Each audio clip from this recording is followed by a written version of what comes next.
And now we decided that ये इतनी ज्ञान की गुत्थियां किसकी लाइफ से हमारे अंदर में ऐसे बैठा सकते हैं हम. And that was no other than Sant Kabir. And that is why we are going to take up Sant Kabir and his stories. Okay. And I realized that there is so much for us to know about Sant Kabir that we will not be able to finish it in one session. So we will do it in two sessions. Okay. So now I will tell you a few of the earlier life stories of Sant Kabir. First of all, Kabir इस संसार में कैसे आए? कई तरह की कहानियां प्रचलित हैं. He was born in the year 1440. That is the 15th century. ठीक है. और कबीर अपने बारे में क्या कहते हैं? काशी में हम प्रकट भये हैं, रामानंद चिताए, पंचभूत से जन्म न पाया, काल न ग्रसो शरीर. काशी में हम प्रकट भये हैं, रामानंद चिताए. ये कबीर ने कहा. तो मैं सोच रही थी कि मैं कबीर के जैसे ये लाइनें बोल सकती हूँ? क्योंकि हम लोगों ने जब कृष्ण किया था तो हमने कहा था कि whatever is true of Krishna should be true of me also. No, I am made of the same element. तो क्या कबीर की ये लाइनें मैं भी लिख सकती थी? तो मैंने कहा कि देखो, मैं यहाँ तक तो लिख सकती थी कि भाई मैं कहीं पर भी प्रकट हुई मतलब आई, है ना, पैदा हुई. अब वो कह रहा है कि पंचभूत से जन्म न पायो. तो मैंने अपने माता पिता के शरीर से जन्म जो पाया है, उसके पहले जो मेरी स्थिति थी वो पंचभूत से अलग थी. It did not consist of the Panchbhut. We are all born of the Atma. We are born of the Atma Tattva. Remove the Atma Tattva, will there be a Mata and Pita to give birth to me? Therefore, I am also born apart from the Panchbhutas.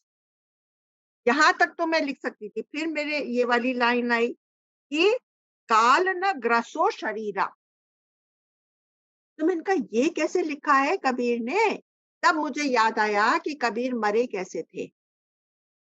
तो कबीर को जब जैसे शव को एक चादर से ढक देते हैं ना, तो अभी हिंदू और मुसलमानों दोनों में बहुत ज्यादा ये हो रहा था कि भाई हम इनका अंतिम राइट्स करेंगे. वो कह रहे हैं हम अंतिम राइट्स करेंगे.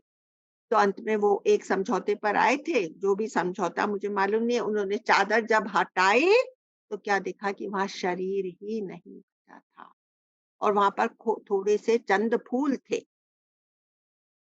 जिनको कि उन दोनों संप्रदायों ने आधा आधा आपस में डिवाइड कर लिया. मैं इसका जो एक्सप्लेनेशन है ना, वो आपको धीरे धीरे करके देती हूँ, दूंगी. अंत तक आप लोग को मिल जाएगा. लेकिन मेरे को ये लगा कि ये शरीर तो मुझे अभी बहुत स्थूल लग रहा है. तो इसको मेरे को जीते जी ऐसे सूक्ष्म कर देना है. तो देखिए, दो तरह से सूक्ष्म हो सकता है. एक तो योग की सिद्धियों से, और एक ज्ञान से. और कबीर के बारे में तो सुना नहीं है कि भाई वो बहुत बड़े प्रैक्टिशनर थे ऑफ योगासनास एंड योग सिद्धि, योग की प्रैक्टिसेस, टेक्निक्स. तो उन्होंने अपने शरीर को ज्ञान से ही इतना सूक्ष्म करा कि उन्होंने वो वाला भजन लिखा कि झीनी रे झीनी ये चादर है. कैसे हुई उनकी चादर झीनी? मेरी चादर तो अभी मुझे बहुत ऐसी लग रही है.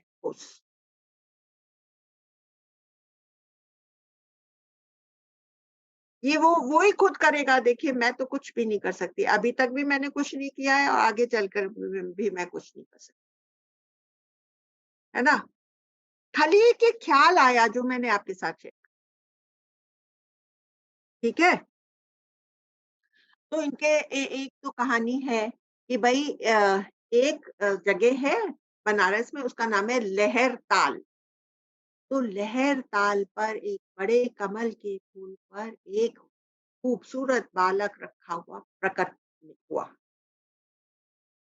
एक तो ये कहानी है, और जिसको कि नीरू और नीमा नाम के जुलाहे दंपति ने उसका लालन पालन करा, जो कि मुसलमान थे।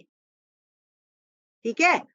दूसरी ये कहानी है कि कबीर ने एक ब्राह्मणी के कोख से जन्म लिया था, और ये बात कही जाती है कबीर के बारे में कि जन्म से ही वो इतने इतने खूबसूरत बोल उनके मुख से निकलते थे कि जैसे उनको तो वो पहले से ही पूर्ण ज्ञानी ही जैसे पैदा हुए।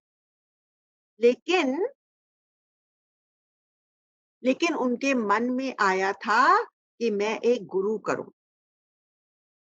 ठीक है? तो वो मैं आपको बाद में उसकी गुरु करने की कहानी बाद में बताऊंगी।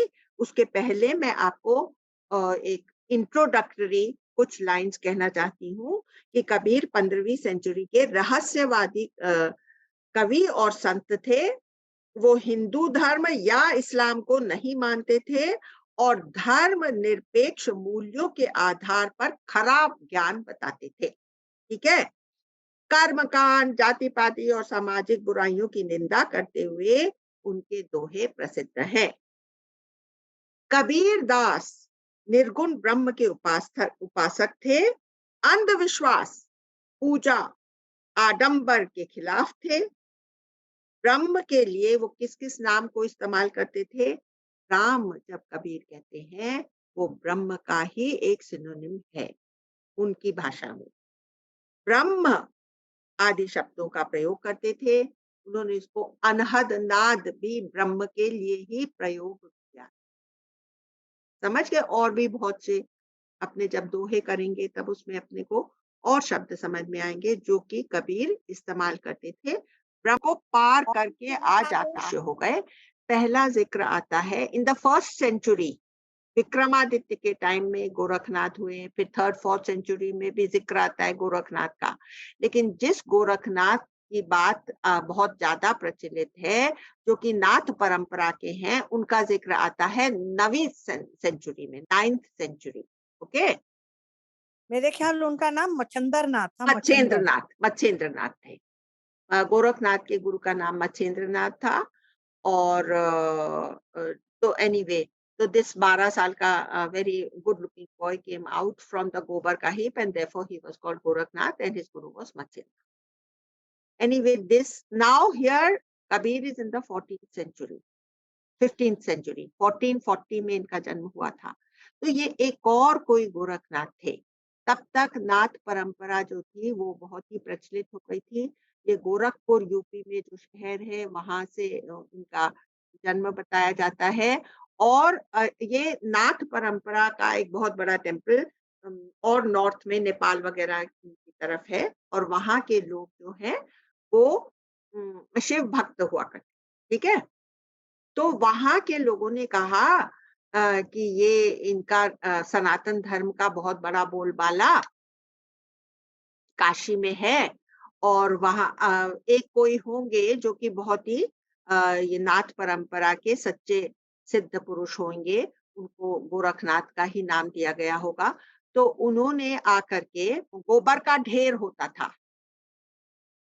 तो एक दिन उस गोबर के ढेर के पीछे से एक इतना खूबसूरत 12 साल का बालक चल करके आ गया, तो उसका नाम गोरखनाथ पड़ गया। और ये कौन से गुरु के शिष्य हो गए?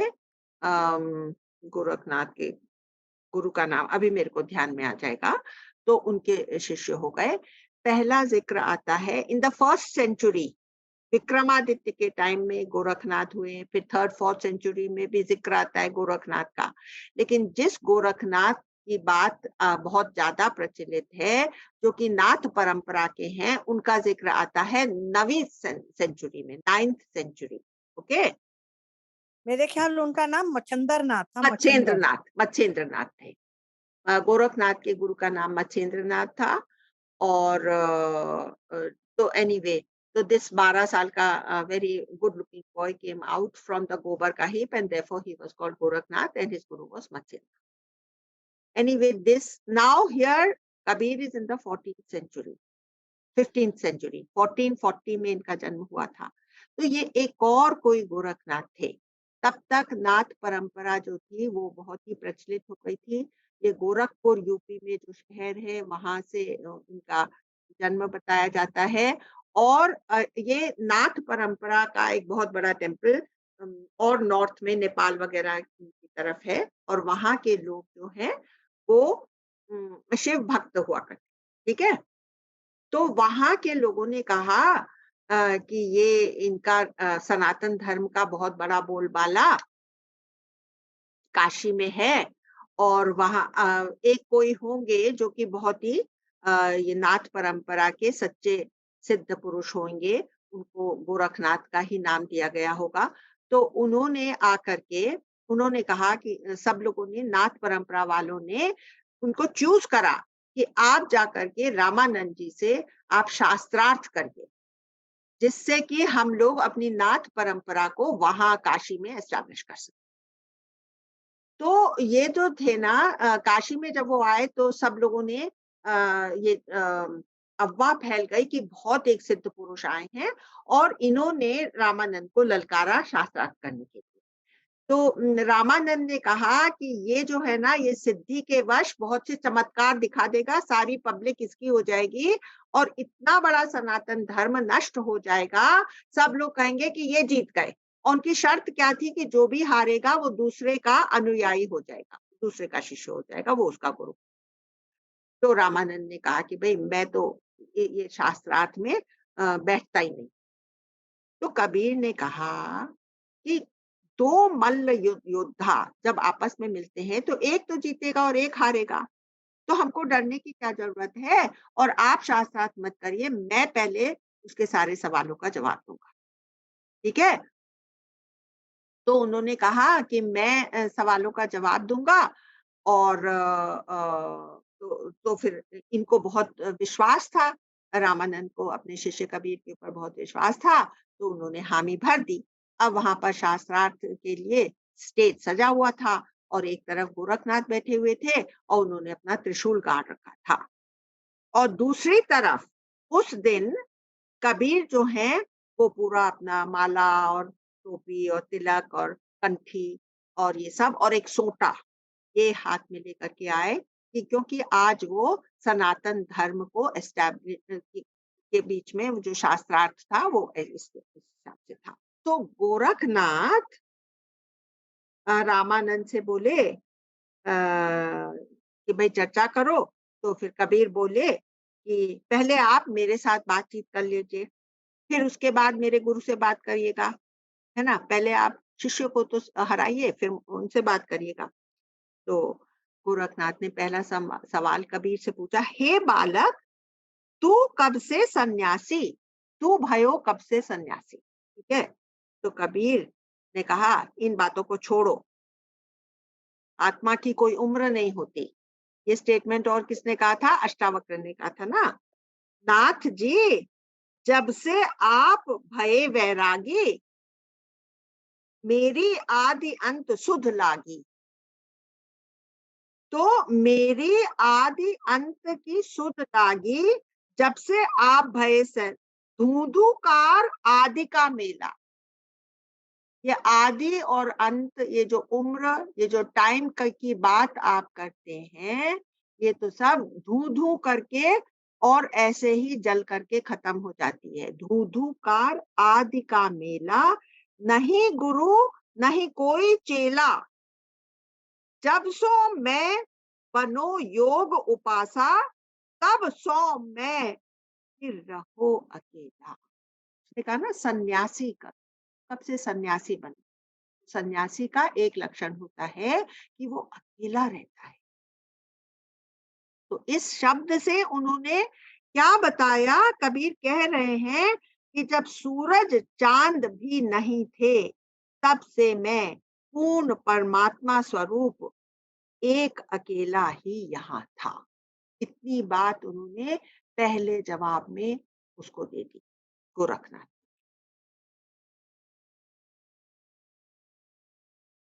तो बोले फिर वो और क्या कह रहे हैं कि ये जो मेरा रूप तुम देख रहे हो, टोपी है, कंठी है, ये तो झूठा है।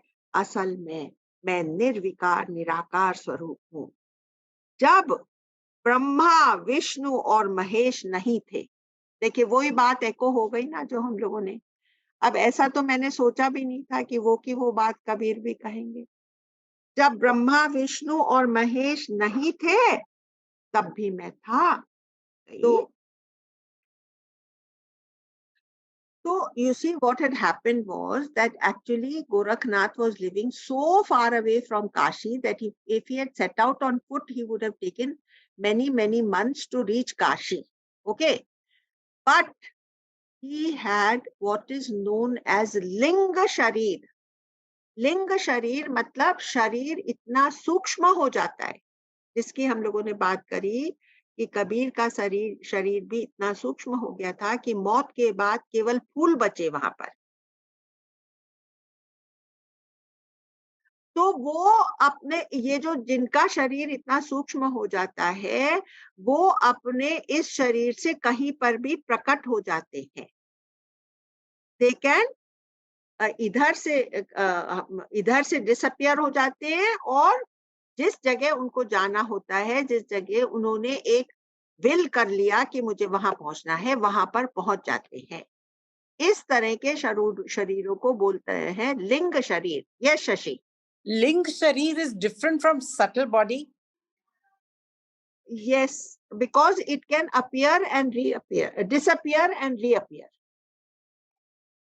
So it is on the subtle plane, but the Linga Sharir has this qualification that it can disappear.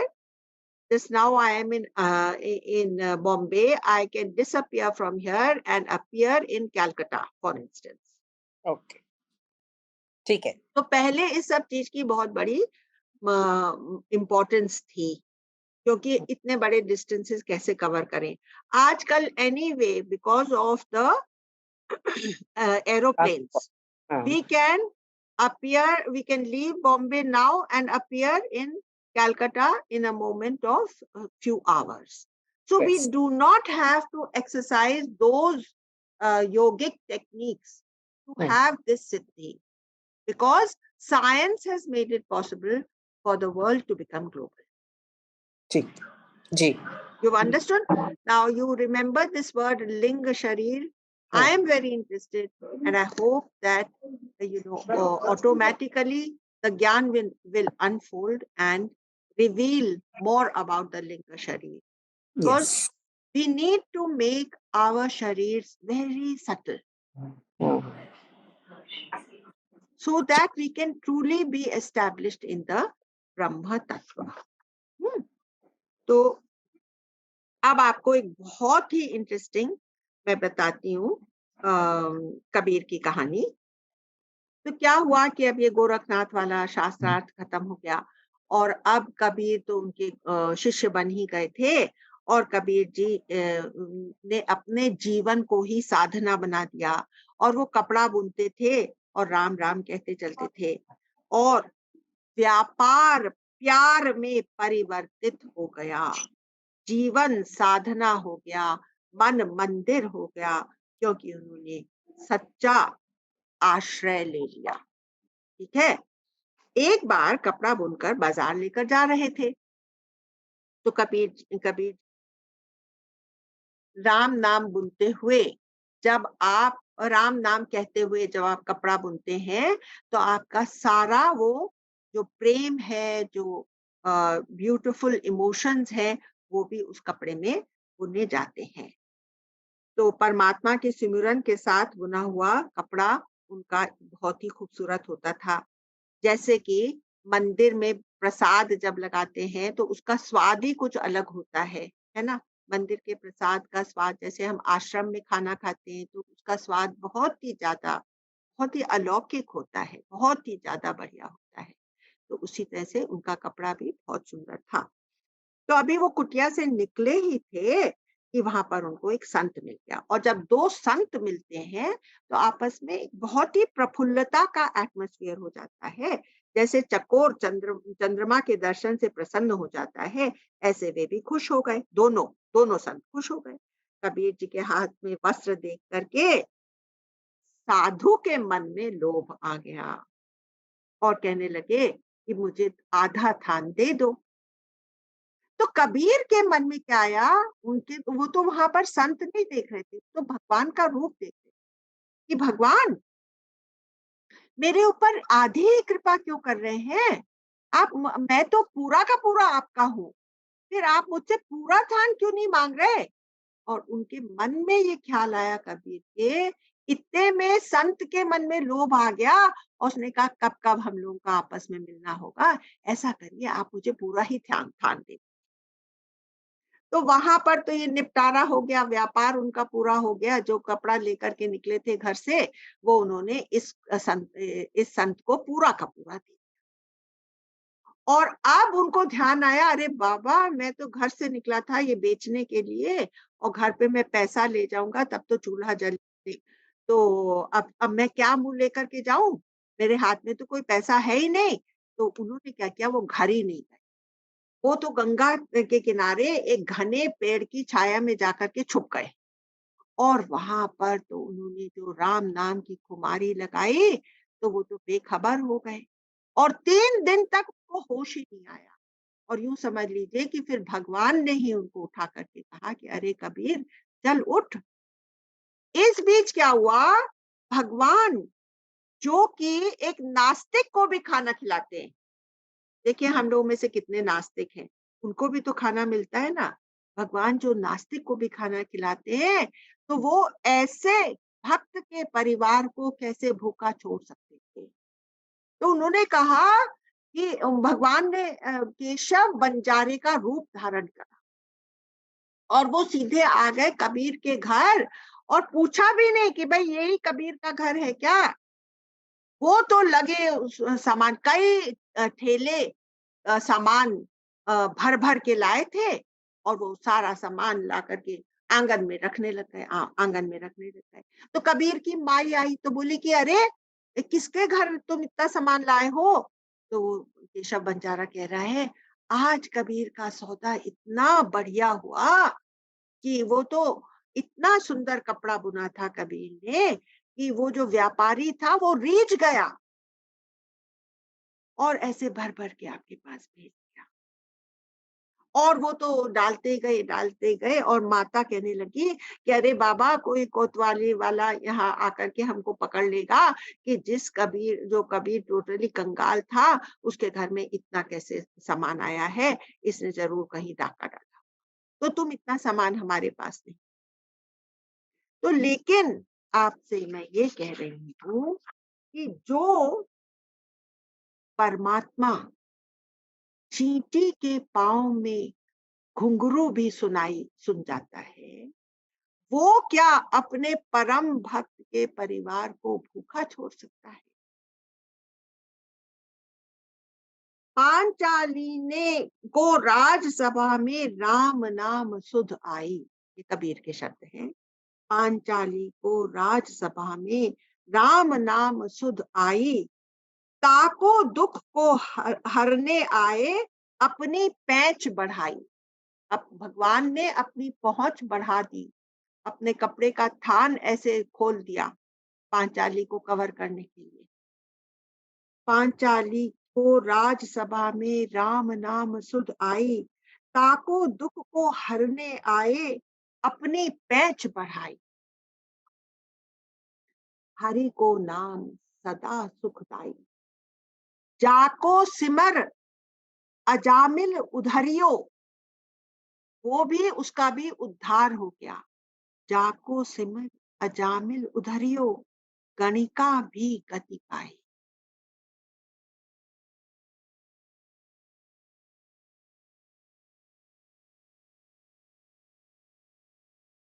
तो जब वो 3 दिन के बाद जब कबीर अपने घर आए, तो बोला कि अब तो मुझे बहुत उल्हाने सुनने पड़ेंगे, क्या देखते हैं कि मेरा तो घर एकदम भरा पड़ा है, आंगन में तो सामान का अंबार लगा पड़ा है। और वहां पर माता दौड़ करके आई, बेटा ऐसा कौन सा व्यापार कर लिया तूने, जो कि बंजारा कह रहा है कि कबीर जी का वस्त्र इस बार बहुत बढ़िया दाम में बिका है। इतना वस्त्र, ऐसा और कौन सा ऐसा व्यापारी जो 2 गज वस्त्र के बदले इतना सामान डाल गया। कबीर के नेत्रों से तो जल की धारा छूट गई। उस संत का सिमरण हुआ जिसको कि उसने पूरा स्थान दे दिया था।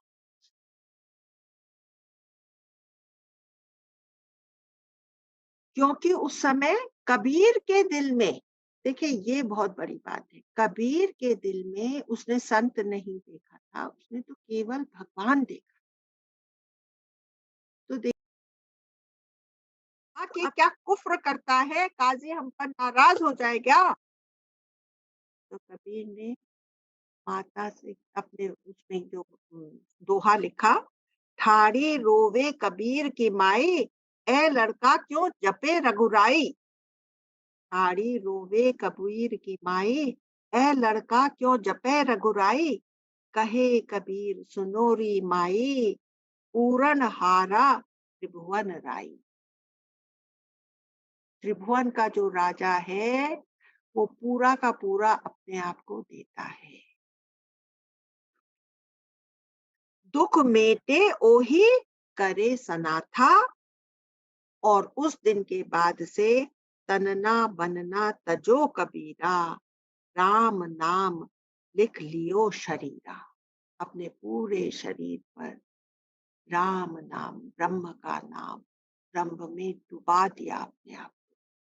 इतने वो मतलब ओवरवेल्म्ड हो गए इस भगवत कृपा से।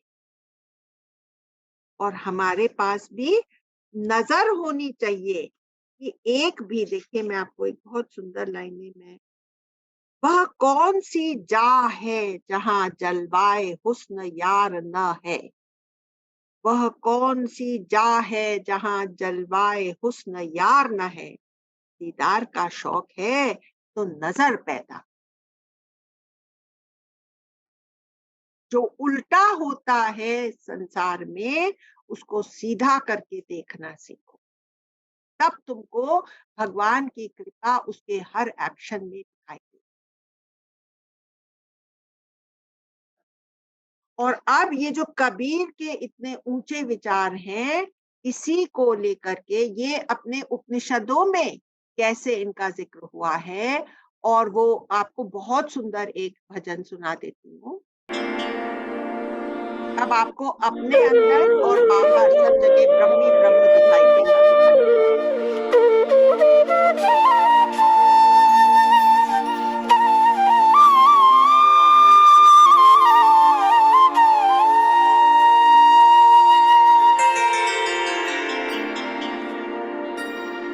मैं वही सतचित सर्वात्मा जो रुद्र वसु सूर्यों में विचरे।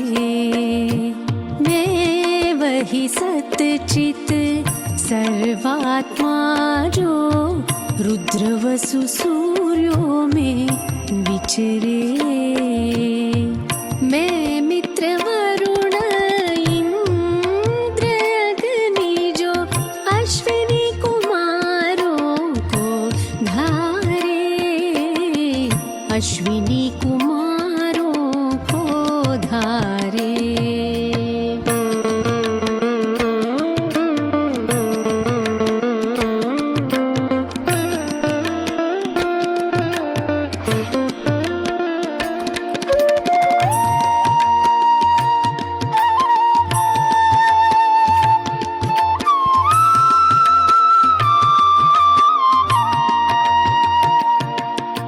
मैं सोमदाता शत्रुनाश सृष्टि की धड़कन। पूषणम भभकन सच्चे यजमानों का पूजनम। सच्चे यजमानों का पूजनम।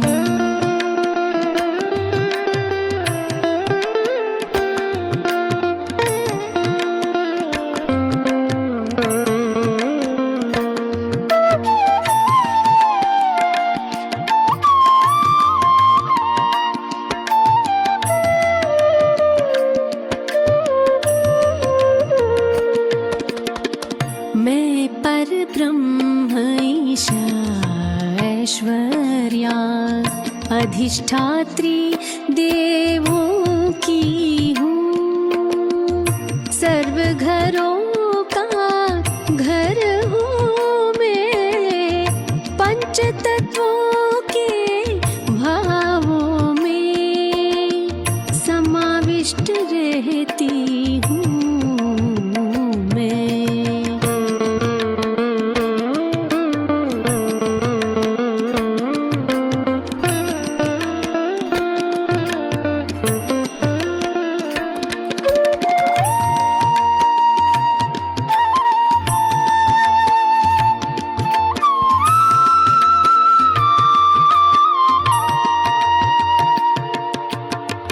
मैं ही अन्नम, मैं ही पाचन, खाने का उद्यम हूँ मैं। देखना सुनना सांस लेना क्रियाओं का उद्गम हूँ मैं। मेरा स्वरूप जो नहीं जाने वह ज्ञानहीन है दीन अधम। हे ब्रह्मज्ञ यह उपदेश में श्रद्धावानों को देती अगम, श्रद्धावानों को देती अगम।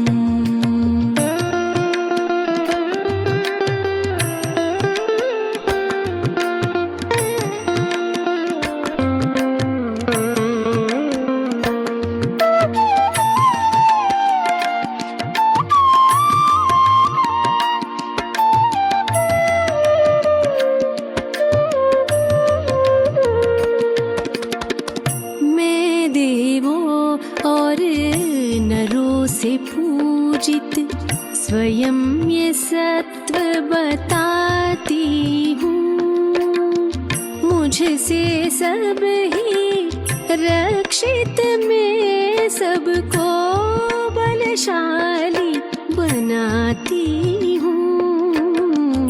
ब्रह्मा और महर्षियों में उत्तम मेधा प्रदान करके शक्ति संचार कर देती हूँ, शक्ति संचार कर देती हूँ।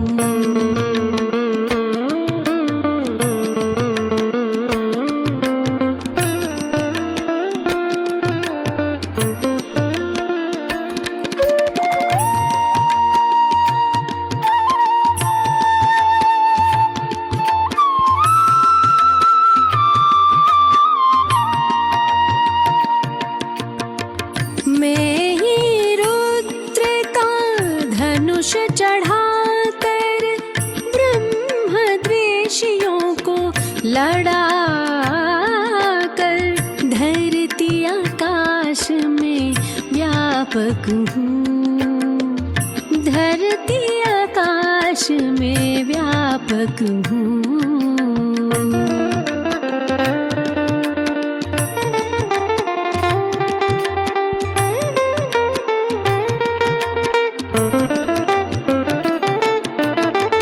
मैं परमात्मा पर गगन उगा कर समुद्र और जल में स्थिति बनाकर स्वर्गलोक को स्पर्शित करके भुवन भर में परिपूरित हूँ, भुवन भर में परिपूरित हूँ।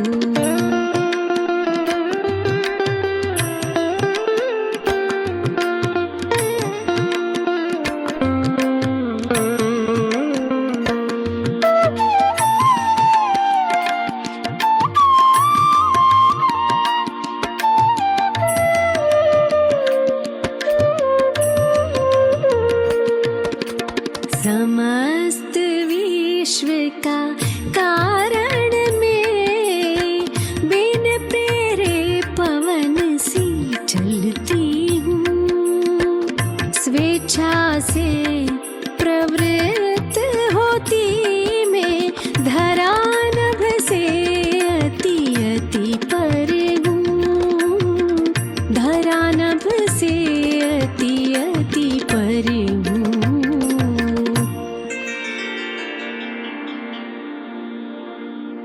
मैं सच्चिदानंद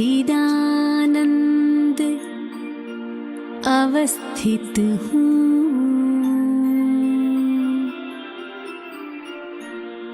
निज महिमा में आनंदित हूँ।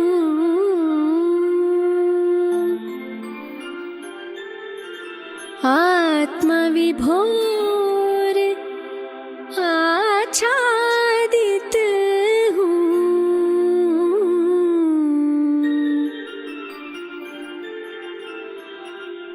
मैं निज स्वरूप आह्लादित हूँ।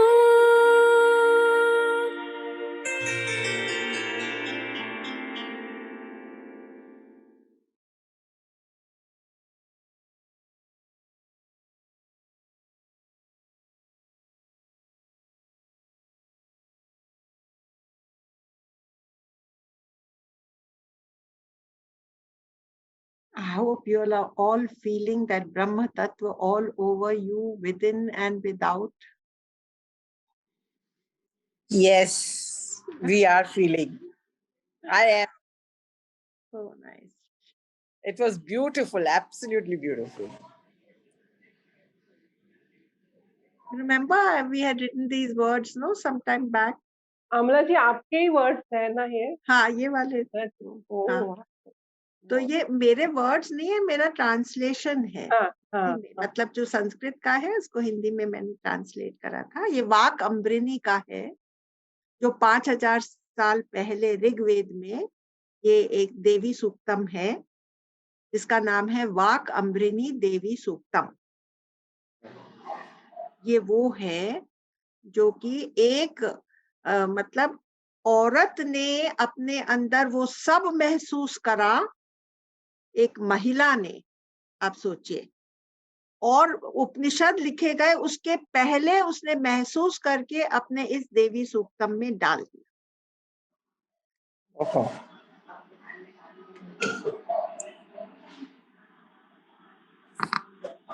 ठीक है, so I take your leave and we'll meet.